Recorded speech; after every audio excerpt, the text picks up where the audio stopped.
Hello everyone welcome to my channel. आज आम class 10th life science अच्छी तार गोटे पाठ अच्छी जनन सेटा पढ़ा। ठीक अच्छे ये लाइन बाय लाइन मुझे पढ़ी ध्यान देके शुण। देख ये कौन लिखाई जीव मानकर एक विशेष स्वत हेउछि जनन बा प्रजनन जरिया वंश विस्तार करवा। तो जेतिकी गुड़े भी जीव अच्छा जहाँकर जीवन अच्छी से माने कौन करती से माने जनन करती बा प्रजनन करती। आ से जनन बा प्रजनन जरिया तांकर वंश विस्तार होता है। ताहले जनन बा प्रजननटा कौन? ठीक अच्छे यही प्रक्रिया द्वारा से माने ठीक निज परी जीव बा अपत्य सृष्टि करी वंश वृद्धि और वंश रक्षा करती। ठीक अच्छे माने प्रजनन बा जनन प्रक्रिया क्या कहवा जो प्रक्रिया रे गोटे जीव निज परी गोटे जीव सृष्टि करे। जेपरी गोटे आंब गछ अच्छी मनकर। ठीक अच्छे से आंब गछरु कौन सृष्टि हुए आ गोटे आंब गछ सृष्टि हुए माने से आंब गछरे फल होइथिबो फलरू मंजी बाहर से मंजीटा पड़िकी आ गोटे आंब गछ सृष्टि हुए। ठीक अच्छे माने गोटे गछरु आ गोटे आंब गछ सृष्टि है। ठीक से ही परी जदि आमे गोटे गाई को देखिबा। ठीक अच्छे गोटे गाई को देखिबा से गोटे गाई छुआ को जन्म दिए ना नहीं। ठीक अच्छे ठीक से ही परी आज मनीष को देखिबा। ठीक अच्छे गोटे मनीष ता निज परी गोटे छुआ जन्म करे मनीषटा मनीष छुआ जन्म करे। ठीक अच्छे तो सही प्रक्रिया को जनन कह जाए जो प्रक्रिया रे जीव माने ठीक निज परी माने निज परी देखा जाउथबा जीव सृष्टि करती आ वंश वृद्धि करती माने तांको वंश को आग को नेकी जानती। बुझी पारिलो कहीं ना गोटे मनीष छुआ मनीष ही जन्म करे। ठीक अच्छे छेली छुआ छेली ही जन्म करे। तो गोटे जीव निज परी जीव सृष्टि करने प्रक्रिया को कौन कह जाए जनन बोली कह जाए। तापरे नेक्स्ट पॉइंट कौन अच्छी देख व्यक्तिगत भावे मनीष बा अन्य जीव बंची रहिबा पई एहा गुरुत्वपूर्ण नुहे किंतु संपृक्त जातिर स्थिति और समय स्रोत रे जातिर निरवच्छिन्नता बजाय रखिबारे एहा अपरिहार्य। सुतरां वंश रक्षार यही प्रक्रियार महत्वपूर्ण भूमिका रही। माने कौन बुझुछ कि व्यक्तिगत भावे मनीष बा जेकोसी जीव को जदि देखिबा व्यक्तिगत भावे माने गोटे मनीष को जदि देखिबा गोटे जीव माने गोटे मनीष स्पेसिफिक गोटे मनीष को देखिबा तापाई बंची रहिबा पई जनन जरूरी नुहे। जेपर कि बंची रहिबा पई हमर हजम खाद्य हजम हेबा दरकार बंची रहिबा पई श्वासक्रिया जरूरी। ठीक अच्छे बंची रहिबा पई जेते गुड़े भी प्रक्रिया अच्छी आमर रक्त संचालन हेबा जरूरी यही सब प्रक्रिया जरूरी किंतु गोटे जीव को बंची रहिबा पई व्यक्तिगत भावे यही जनन प्रक्रियाटा गुरुत्वपूर्ण नुहे। माने गोटे जीवटे निज परी जीव सृष्टि न कले मध्य चलिबो कहीं सबु मनीष तो निज परी जीव सृष्टि करती नहीं ना सबु मनीष जनन करती कि नहीं। तो व्यक्तिगत भावे यहीटा बंची रहिबा पई जरूरी नुहे किंतु कौथि पई जरूरी किंतु संपृक्त जातिर स्थिति और समय स्रोतर जातिर निरवच्छिन्नता बजाय रखिबा पई एहा जरूरी। माने मने कर मनीष जाति पई यह जरूरी गोटे व्यक्ति पई जरूरी नुहे जनन किंतु मनीष जाति पई जरूरी कहीं जदि मनीष जाति माने जनन करवा बंद करदेले निज पर जीव सृष्टि न कले ताहेले मनीष जातिटा लोप पाइजिब ना नहीं। एबे जेतिकी मनीष अछंती सब दिन ना दिन मरीजिबे ताहेले आगको वंशटा बढ़िबो किपरि बा मनीष जातिटा आगको जीव किपरि। ठीक अच्छे सेइथि पई एहा जरूरी। ठीक अच्छे आम जातिर निरवच्छिन्नता रखिबा पई माने मनीष जातिर ठीक से परी बाकी जीव माने भी कहीं जनन प्रजनन करती कहीं निज पर जीव सृष्टि करती तांको जातिर कौन को बजाय रखा तांको जाति को निरवच्छिन्न रखिबा पई बुझी पारिलो बा तांकर वंश विस्तार करबा पई। तापरे बुझिलो जनन प्रक्रिया माने कौन निज पर जीव सृष्टि करबा को जनन प्रक्रिया कहा जाए। ठीक अच्छे तापरे जनन प्रकार भेद देखिबा जनन केते प्रकार अच्छी सेटा देखिबा बुझी पारिलो। देख जनन केते प्रकार अच्छी वंश वृद्धि मुख्यतः दुईटी उपाय होता है बा जनन दुई प्रकार अलिंगी जनन एवं लिंगीय जनन। एटी कहगला जे जनन दुई प्रकार अच्छी कौ जनन अलिंगी जनन एवं लिंगीय जनन। तापरे नेक्स्ट पॉइंट कौन अच्छी देखिबा मने रखिबो दुई प्रकार जनन। ठीक अच्छे तापरे नेक्स्ट पॉइंट अच्छी केतेक जीवरे केवल अलिंगी जनन द्वारा एवं अन्य केतेक जीवरे केवल लिंगीय जनन द्वारा वंश विस्तार हेउथबा बेले अन्य केतेक जीवरे उभय उपाय वंश वृद्धि घटी थाए। देख केते जीव अछंती जो मानकोठी जनन अलिंगी जनन प्रक्रिया रे होय थाए आहुरी केतेक जीव अछंती जो मानकोठी अलिंगी जनन नहि कि लिंगीय जनन होय थाए किंतु केतेक जीव अछंती जो मानक ठारे अलिंगी जनन प्रक्रिया रे भी वंश विस्तार होय थाए आ लिंगीय जनन प्रक्रिया रे भी वंश विस्तार होय थाए बुझी पारिलो।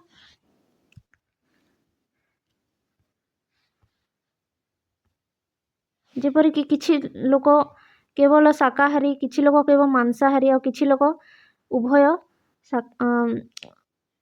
उभयहारी बुझेला ठीक सही परी देखो नेक्स्ट पॉइंट देखिबा तापरे ता छड़ा बहु उद्भिदरे अंगीय जनन माध्यम वंश विस्तार होई थाए बुझिला बहु उद्भिद अछंती जो मानक ठारे लिंगीय जनन हुएनि कि अलिंगी जनन हुएनि तांकोठी कोन हुए अंगीय जनन होई थाए बुझिला। तो कोन लिंगीय जनन अलिंगी जनन अंगीय जनन एटा हमें धीरे धीरे बुझिबा बुझिला। तापरे नेक्स्ट हमें पढ़िबा कोन अछि देखो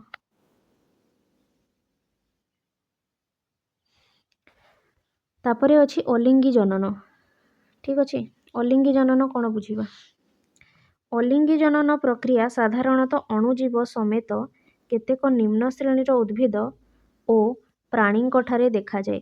तो अलिंगी जननटा कौ जीव मानकठी होई थाए देख अणुजीव बुझिला अणुजीव माने जो जीव माने खाली आखिरे देखा जाती नहीं जहाँ को आमे अणुवीक्षण यंत्र साहाय्य देखि थाउ छोट छोट जीव गुड़िक। तो अणुजीव मानक ठारे केतेक निम्न जातिर उद्भिद हैला आउ केतेक प्राणी ठारे एही अलिंगी जननटा देखा जाय थाए माने से माने अलिंगी जनन प्रक्रिया रे वंश विस्तार करंती। एही अलिंगी जनन प्रक्रिया रे ताहले हुए कोन ताहा देखिबा आम मनीष मानकठी को जनन हुए अलिंगी जनन लिंगीय जनन बुझिला परे पढ़िबा। तो एठी आमे पढुछु अलिंगी जनन हैला। तो नेक्स्ट पॉइंट कोन अछि देखिबा एही प्रक्रिया रे को प्रक्रिया रे अलिंगी जनन प्रक्रिया रे मातृकोश बा जनक कोश विभाजित हेबा फलरे अपत्य कोश बा अपत्य जीव सृष्टि हुए। अलिंगी जनन प्रक्रियाटा किपरि होई थाए एही प्रक्रिया रे गोटे मातृकोश थाए एटा कोन एटा हेउछि मातृकोश जोटा मु एबे चित्र काटिली मु एठी लिखि पारोनी एटा होछि मातृकोशटा हैला मु खाली चित्रटा काटिबी देखो एटा हैला मातृकोश सेही मातृकोशटा विभाजित हेबा द्वारा माने दुई भाग हो जाए विभाजित हेबा द्वारा अपत्य कोश बा अपत्य जीव सृष्टि हुए बुझी पारिलो। एटा थिला मातृकोश एई मातृकोशटा भाग हो गला आ भाग हो गला द्वारा कोन सृष्टि हैला अपत्य कोश ए दुईटा कोन तले जो दुईटा अछंती से माने हेले अपत्य कोश बा अपत्य जीव बुझिएलो बुझी पारिलो। जेमिति कि मने करो एमिबाटा गोटे जीव हैला एमिबाटा गोटे अणुजीव एटा हैला एमिबा तार शरीर एमिति थाए एई एमिबारे जनन किपरि हबो अलिंगी जनन हबो बुझी पारिलो। तो कौन हो एटा हैला मातृकोशटा बा मातृ एमिबाटा किपरि हेबो देखो एटा दुई भाग हो कौन हो दुई भाग होला परे दुईटा एमिबा तयारी हो माने प्रथमे थिला गोटे एमिबा जोटा कि थिला मातृ एमिबा आ से मातृ एमिबाटा विभाजित हो गला परे कौन सृष्टि हैला दुईटी अपत्य एमिबा सृष्टि हैला बुझी पारिलो सेटा ही लेखा हेछि मातृकोश बा जनक कोश विभाजित हेबा द्वारा अपत्य कोश सृष्टि हुए। तापरे नेक्स्ट पॉइंट देखिबा एहा समविभाजन बा सूत्रायन बा मायोसिस किंबा एमाइटोसिस प्रक्रिया द्वारा होई थाए। तो जो विभाजनटा देखिले एबे आमे गोटे कोशरु दुईटा गोटे मातृकोशरु दुईटा अपत्य कोश सृष्टि हेले एई प्रक्रियाटा ए जो विभाजन हैला एई प्रक्रियाटा की प्रकार विभाजन समविभाजन की प्रकार विभाजन समविभाजन कुहा जाय विभाजन विभाजन माने कोन भाग हेबा। तो केउ प्रकार भाग हैला समविभाजन कुहाले ताकू आउ कोन कुहा जाय समविभाजन तो कुहाए किंबा सूत्रायन भी कुहा जाय बा माइटोसिस बोली भी कुहा जाय बुझी पारिलो। तापरे नेक्स्ट पॉइंट देखिबा कोन अछि बहुकोशी जीवंक ठारे देखा जाउथबा अलिंगी जनन एही सरल विभाजन प्रक्रिया ठारू भिन्न एटा तो देखिले आमे एक कोशी जीव पाखरे एमिबा पाखरे किंतु जो बहुकोषी जीव माने अछंती तांकोठारे भी अलिंगी जनन हुए किंतु तांकोठी एई सरल विभाजन प्रक्रिया ठारू टिके अलगा प्रकार विभाजन होइथाय बुझी पारिलो। तापरे नेक्स्ट देखिबा कोन अछि तेबे एही जीव मानंकरे जनन कोष बोली किछि न थाए। एही जीव मानंकठारे जनन कोष न थाए। को जीव मानंकठे जनन कोष न थाए जेउ जीव मानंकठारे अलिंगी जनन होइथाए तांकर जनन कोष न थाए बुझी पारिलो। तापरे देखिबा हमें लिंगीय जनन।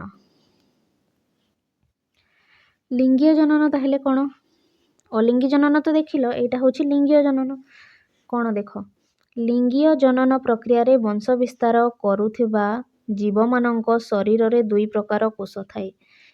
एक नंबरटा हैला कायिक बा सौम्य कोष दुई नंबरटा हैला जायक कोष। देख जेति कि जीव माने लिंगीय जनन प्रक्रिया द्वारा वंश विस्तार करंती तांको पाखरे दुई प्रकार कोष थाए बुझिला। जेमिति कि आमे मनीष माने आम शरीर रे आमर मनीष मानंकठी लिंगीय जनन हुए तो आम पाखरे दुई प्रकार कोष अछि कोन फास्ट हैला कायिक कोष बा सौम्य कोष आ दुई नंबरटा हैला जायक कोष। ठीक से हिपरि बाकी जो जीव मान अछंती मनकर गाई ठारे भी लिंगीय जनन हुए ठीक अछि तो ता पाखरे भी दुई प्रकार कोष थिबो गोटिएटा हैला कायिक कोष बा सौम्य कोष दुई नंबरटा हैला जायक कोष बुझिला। ताहेले आमे जानिले जे दुई प्रकार कोष अछि हैला आम मानंकठी कोन बा बाकी लिंगीय जनन उपाय रे वंश विस्तार करुथबा जीव मानंकठी कायिक आ बा सौम्य आ दुई नंबरटा हैला जायक। ताहेले ए कोष गुडी कोन कोठी थांती देख आम शरीर रे जेते गुडे भी अंग प्रत्यंग अछि हाथ गुड सबुठी कायिक कोष बा सौम्य कोष अछंती। तुमे जानिथिबो प्रत्येक जीवर शरीर कोष रे तयारी ना एगुडी को कोन कहा जाय कोष कहा जाय एमिति थाए हैला। ता भितरे अनेक गुडे कोन थांती माइटोकॉन्ड्रिया ए सब पढ़िथिबो ना हाँ तो से जो कोष थाए आम शरीर हाथ गोड़ जो भी अंग अच्छी जो प्रकार कोष थाए सेटा होछि कायिक कोष किंतु आम शरीर रे जो डिंबाशय और शुक्राशय अच्छी सेठी जायक कोष थाए ताको आमे परे पढ़िबा बुझिला। तुम हाथ रे को प्रकार कोष अच्छी कायिक कोष ना जायक कोष कायिक कोष। तुम गोड़ रे को प्रकार कोष अच्छी कायिक कोष। तुम जो आभ्यंतरीण अंग अच्छी से गुड़िकारे को प्रकार कोष अच्छी कायिक कोष किंतु जो डिंबाशय और शुक्राशय थाए ना सेठी ही जायक कोष थाए बुझी पारिलो।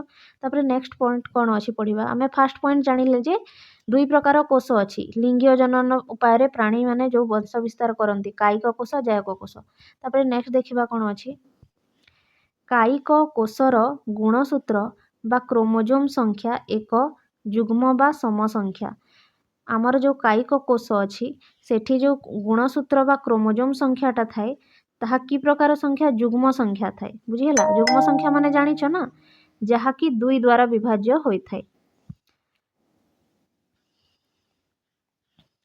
तापरे नेक्स्ट पॉइंट देखिबा कोनोसी एक निर्दिष्ट जातिर सबु जीवरे एवं सही जातिर जे कोनोसी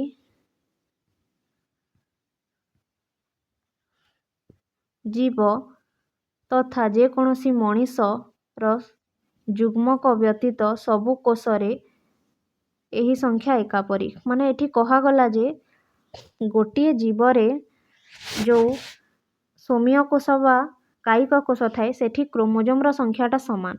जेपरि कि मनीष जाति को जदि देखिबा हमें तो मनीष रे केतेटा क्रोमोजोम थाए 46 टा क्रोमोजोम थाए तो तुम पाखरे भी 46 टा क्रोमोजोम थिबो मो पाखरे भी 46 टा क्रोमोजोम थिबो गोटे शिशुटे जन्म होईची ता पाखरे भी 46 टा क्रोमोजोम थिबो गोटे वृद्ध लोक अछि ता पाखरे भी 46 टा क्रोमोजोम थिबो बुझी पारिलो। तो जेते गुडे भी सॉरी तो मनीष जाति रे जेते गुडे भी मनीष अछंती समस्तंकर क्रोमोजोम बा गुणसूत्र संख्याटा कोन एकापरी तांको संख्याटा एकापरी माने 46 बुझी पारिलो। किंतु गोटे अलग जाति रे अलग क्रोमोजोम संख्या थिबो किंतु सेही जातिर जेते जीव थिबे तांकोठी एका प्रकार क्रोमोजोम बा एका संख्यार क्रोमोजोम थिबो। एठी बुझीबाकू गले देखो एठी देखिबा कोन लेखा हिची सुतरां सेही जाति पई एही संख्याटी स्थिर बा अपरिवर्तनीय माने जदि मनीष रे एही संख्या 46 मଣିषरे क्रोमोजोम संख्या केते 46 माने सबु मଣିषरे 46 टा क्रोमोजोम थिबो बुझिला।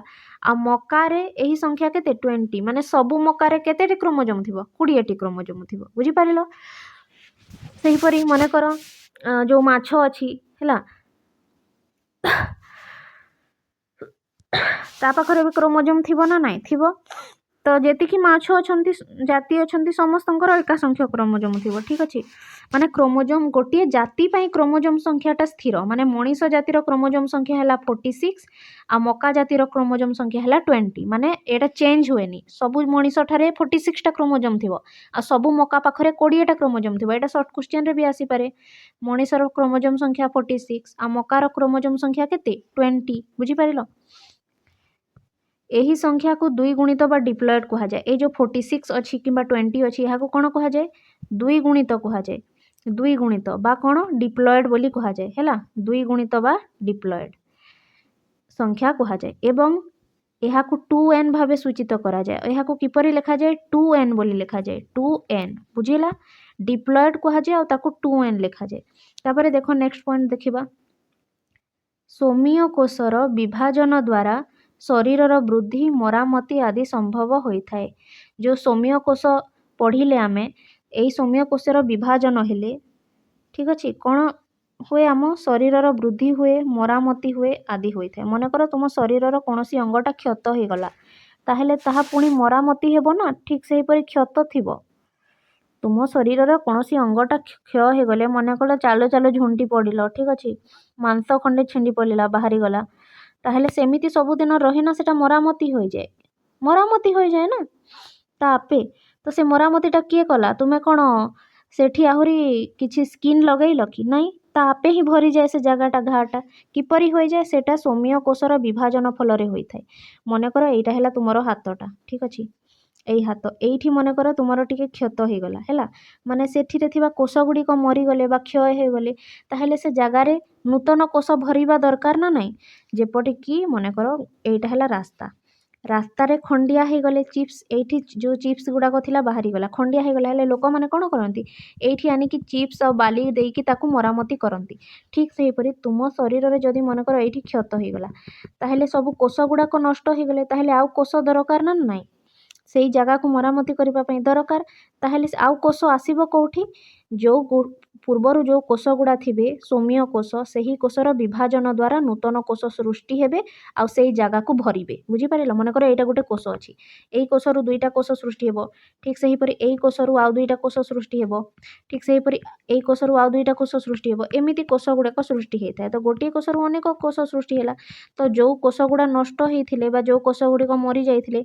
सेई कोष गुड़िकर कोन हे जिवो एबे मरामती हे जिवो बा से कोष को भरी माने से कोष को कौन कर दिया जीवो सेठी तार मरामती कर दिया जीवो बुझिला। तो जदि आमे कौन पढ़िले जो सोमिय कोष अच्छे से कोषर विभाजन हेबा फल आम शरीरटा वृद्धि होता है माने छोटरू बड़ होता है बा मरामती होता है नूतन कोष सृष्टि हेले सिना शरीरटा बढ़िबो बा मरामती हेबो काहेकि आम शरीरटा कोष द्वारा तैयारी ना आम शरीरटा काउथिरे तैयारी कोषरे तैयारी तो नूतन कोष सृष्टि हेले जाई करी सिना आमर शरीरर वृद्धि हेबो बा शरीररे बढ़िबो बा शरीरर मरामती हेबो तो से नूतन कोषटा आसीबो कोठी कोषर विभाजन द्वारा आसीबो बुझी पारिल गोटे कोषरु आउ दुईटा कोष बाहरिबो माने पुराणा कोषरु नूतन कोष बाहरिबो बुझी पारिल। तापरे देखिबा नेक्स्ट कोन अछि एहा माइटोसिस द्वारा संपन्न होइथे कोन माइटोसिस द्वारा संपन्न होइथे सोमिय कोषर विभाजनटा माने गोटे कोषरु जो दुईटा कोष तैयारी हैला गोटे कोषरु जो रुक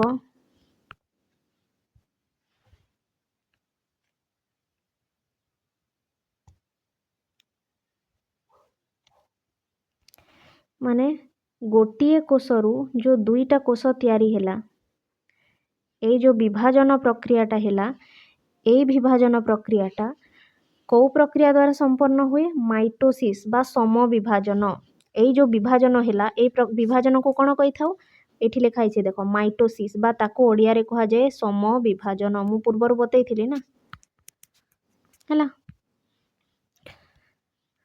तापरे देखो कौन लिखा है माइटोसिस बा सम विभाजन द्वारा संपन्न होता है ଏହି ବିଭାଜନରୁ ଜାତ ଅପତ୍ୟ କୋଷର କ୍ରୋମୋଜୋମ୍ ସଂଖ୍ୟା ଅପରିବର୍ତ୍ତିତ ରହେ। ଏହା ମାତୃକୋଷର କ୍ରୋମୋଜୋମ୍ ସଂଖ୍ୟା ସହ ସମାନ ରହେ। ତ ଦେଖ କ'ଣ କହୁଛି ଏ ବୁଝିବା। ଏଇଟା ହେଲା ମାତୃକୋଷ। ମାତୃକୋଷର ବିଭାଜନରୁ ଦୁଇଟି କ'ଣ ସୃଷ୍ଟି ହେଲେ? ଅପତ୍ୟ କୋଷ। ତ ଏଇ ପ୍ରକ୍ରିୟାଟା ଏଇ ବିଭାଜନ ପ୍ରକ୍ରିୟାଟା କାହା ଦ୍ୱାରା ହେଲା? ମାଇଟୋସିସ୍ ଦ୍ୱାରା। କାହା ଦ୍ୱାରା ହେଲା? ମାଇଟୋସିସ୍। ମାଇଟୋସିସ୍କୁ ଓଡ଼ିଆରେ କ'ଣ କହିଥାଉ? ସମବିଭାଜନ। ତ କହୁଛି ଯେ ଏଠି କ୍ରୋମୋଜୋମ୍ ସଂଖ୍ୟାଟା ଅପରିବର୍ତ୍ତିତ ରହେ, ମାନେ ଅପତ୍ୟର କ୍ରୋମୋଜୋମ୍ଟା ଅପରିବର୍ତ୍ତିତ ରହେ। ମାନେ କ'ଣ ବୁଝୁଛ? ମାତୃକୋଷରେ ଯେତିକି କ୍ରୋମୋଜୋମ୍ ସଂଖ୍ୟା ଥାଏ ତାହା ଅପତ୍ୟ କୋଷରେ ବି ସମାନ ଥାଏ। ବୁଝିହେଲା? ମାନେ ମାତୃକୋଷରେ କେତେଟି କ୍ରୋମୋଜୋମ୍ ଥିବ? 46ଟି। ତାହେଲେ ଅପତ୍ୟ କୋଷରେ ବି କେତେଟି କ୍ରୋମୋଜୋମ୍ ଥିବ? 46ଟି। ବୁଝିଲ? ସେଇଟା ହିଁ କୁହାଯାଇଛି। ଏହା ମାତୃକୋଷର କ୍ରୋମୋଜୋମ୍ ସଂଖ୍ୟା ସହ ଅପରିବର୍ତ୍ତିତ ରହେ। ମାନେ ମାତୃକୋଷରେ ଯଦି 46ଟା କ୍ରୋମୋଜୋମ୍ ଥିବ, ସେଇ ମାତୃକୋଷରୁ ଯେଉଁ ଦୁଇଟା ଅପତ୍ୟ କୋଷ ସୃଷ୍ଟି ହେବେ ତାଙ୍କଠାରେ ବି ସେଇ କ୍ରୋମୋଜୋମ୍ ସଂଖ୍ୟା ଥିବ, ମାନେ 46 ଥିବ। ବୁଝିହେଲା? ଯଦି ମଣିଷର କଥା କହିବା।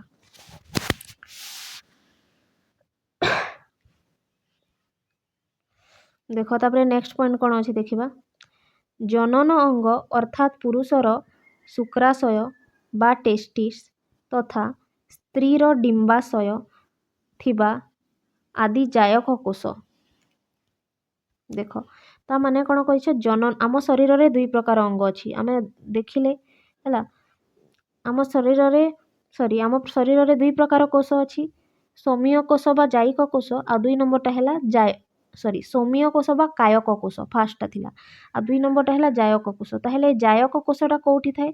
ମୁଁ କହିଥିଲି ଜାୟକ କୋଷଟା ଜନନ ଅଙ୍ଗରେ ଥାଏ। ଦେଖ ପୁରୁଷରେ ଯେଉଁ ଜନନ ଅଙ୍ଗ ଅଛି ତାକୁ ଶୁକ୍ରାଶୟ କୁହାଯାଏ ହେଲା, ଆଉ ସ୍ତ୍ରୀରେ ଯେଉଁ ଜନନ ଅଙ୍ଗ ଅଛି ତାକୁ କ'ଣ କୁହାଯାଏ? ଡିମ୍ବାଶୟ। ତ ଏଇ ଯେଉଁ ଶୁକ୍ରାଶୟ ଅଛନ୍ତି ଆଉ ଡିମ୍ବାଶୟ ଅଛନ୍ତି, ସେଇ ଶୁକ୍ରାଶୟ ଆଉ ଡିମ୍ବାଶୟରେ କୋଉ ପ୍ରକାର କୋଷ ଥାଏ? ଜାୟକ କୋଷ ଥାଏ। ବୁଝିପାରିଲ? ତୁମ ହାତ ଗୋଡ଼ରେ ସୌମ୍ୟ କୋଷ ବା କାୟିକ କୋଷ ଅଛି, କିନ୍ତୁ ତୁମ ଶରୀରରେ ଯେଉଁ ଜନନ ଅଙ୍ଗ ଅଛି, ମାନେ ପୁରୁଷରେ ଶୁକ୍ରାଶୟ ଆଉ ସ୍ତ୍ରୀରେ ଡିମ୍ବାଶୟ ଅଛି, ସେଠି ଜାୟକ କୋଷ ଅଛି। କୋଉ ପ୍ରକାର କୋଷ? ଜାୟକ କୋଷ। ବୁଝିପାରିଲ? ତାପରେ ନେକ୍ସଟ ପଏଣ୍ଟ ଦେଖିବା।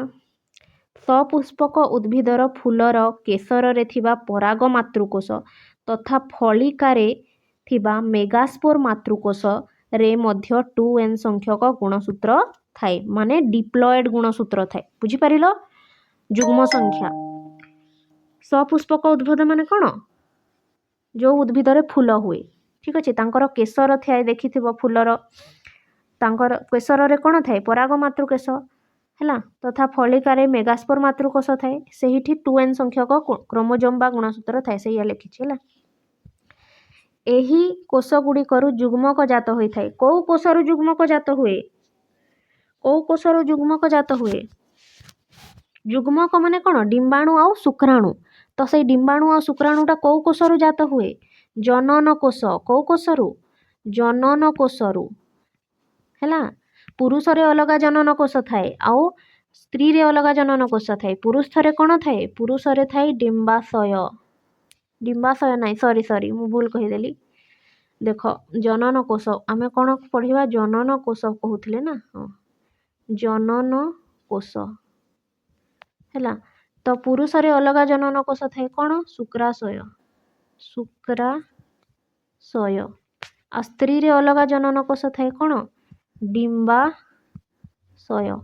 ତ ଏଇ ଯେଉଁ ଶୁକ୍ରାଶୟ ଆଉ ଡିମ୍ବାଶୟ ଅଛନ୍ତି, ମାନେ ଜନନ କୋଷ ଅଛନ୍ତି, ସେଇ ଜନନ କୋଷରୁ ହିଁ କ'ଣ ସୃଷ୍ଟି ହୁଏ? ଯୁଗ୍ମକ ସୃଷ୍ଟି ହୁଏ। କ'ଣ ସୃଷ୍ଟି ହୁଏ? ଯୁଗ୍ମକ। ତୁମେ ପଢ଼ିବ ଯୁଗ୍ମକ ଅଛି, ମାନେ ଡିମ୍ବାଣୁ ଆଉ ଶୁକ୍ରାଣୁ, ସେଇଟା କୋଉଠୁ ସୃଷ୍ଟି ହୁଅନ୍ତି? ଜନନ କୋଷରୁ, ମାନେ ଶୁକ୍ରାଶୟ ଆଉ ଡିମ୍ବାଶୟରୁ। ବୁଝିହେଲା? ସେଇଟା ଲେଖା ହେଇଛି ଦେଖ। ଏହି କୋଷ ଗୁଡ଼ିକରୁ ମାନେ ଜନନ କୋଷରୁ କ'ଣ ସୃଷ୍ଟି ହୁଏ? ଯୁଗ୍ମକ ଜାତ ହୋଇଥାଏ। ଯୁଗ୍ମକ ହେଲା। ତାପରେ ନେକ୍ସଟ ଦେଖିବା। ଆଉ ଯେଉଁ ପ୍ରକ୍ରିୟାରେ ଯୁଗ୍ମକଟା ଜାତ ହୋଇଥାଏ ତାକୁ କ'ଣ କୁହାଯାଏ? ଯୁଗ୍ମକ ଜନନ କୁହାଯାଏ ହେଲା। ତ ଯୁଗ୍ମକ ଜନନ ପ୍ରକ୍ରିୟାରେ ଯୁଗ୍ମକ ସୃଷ୍ଟି ହୁଏ। ଯୁଗ୍ମକ ଜନନ ପ୍ରକ୍ରିୟାରେ କ'ଣ ସୃଷ୍ଟି ହୁଏ? ଯୁଗ୍ମକ ସୃଷ୍ଟି ହୁଏ।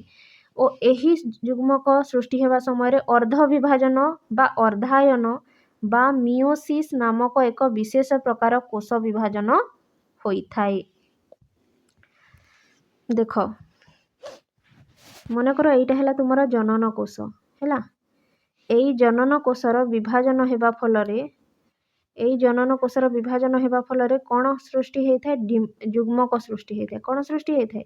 ଯୁଗ୍ମକ ସୃଷ୍ଟି ହୋଇଥାଏ। ତ ଏଇଠି ଯେଉଁ ପ୍ରକାରର ବିଭାଜନ ହୁଏ ସେଇ ବିଭାଜନକୁ କ'ଣ କୁହାଯାଏ? ଅର୍ଦ୍ଧ ବିଭାଜନ କୁହାଯାଏ ବା ମିଓସିସ୍ କୁହାଯାଏ। ଆଉ କାହିଁକି ଅର୍ଦ୍ଧ ବିଭାଜନ କୁହାଯାଏ ସେଇଟା ଆମେ ଦେଖିବା ହେଲା। କାହିଁକି ନା ଏଥିଯୋଗୁଁ ଯୁଗ୍ମକ ମାନେ ପୁରୁଷର ଶୁକ୍ରାଣୁ ଓ ସ୍ତ୍ରୀର ଡିମ୍ବାଣୁ ବା ଫୁଲର ପରାଗରେଣୁ ଓ ଡିମ୍ବକୋଷରେ ଗୁଣସୂତ୍ର ସଂଖ୍ୟା ଅଧା ହେଇଯାଏ। ଗୁଣସୂତ୍ର ସଂଖ୍ୟା କ'ଣ ହେଇଯାଏ? ଅଧା ହୋଇଯାଏ। ମାନେ ମାତୃକୋଷରେ ଗୁଣସୂତ୍ର ସଂଖ୍ୟା ଯେତିକି ଥାଏ ତାର ଅଧା ହେଇଯାଏ। ସେଥିପାଇଁ ୟାକୁ କ'ଣ କୁହାଯାଏ?